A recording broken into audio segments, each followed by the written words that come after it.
আমরা বর্তমানে আসলে আমাদের দৈনন্দিন জীবন এটা কিন্তু চালানো মানে পুরুষের দায়িত্ব। একটি সংসারের কর্তা সে কিন্তু এই সংসারটা মনে করেন আমার একটি সংসার রয়েছে, তো সেই সংসারটি পরিচালনা করার দায়িত্ব আমার।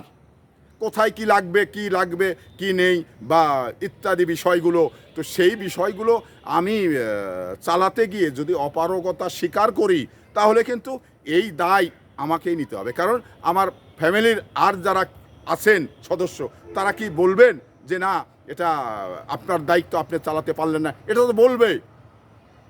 তা আমাকে কি, আমি যদি অপারগতা স্বীকার করে থাকি তাহলে কি আমাকে ভালো বলবে? আমার সঙ্গে কি তারা সুসম্পর্ক থাকবে না। কারণ কর্তা আমি, দায়িত্ব আমার। আমি কিভাবে চালাবো, কি করে চালাবো, এই দায়িত্ব আমাকেই নিতে হবে, অন্য কেউ নিবে না।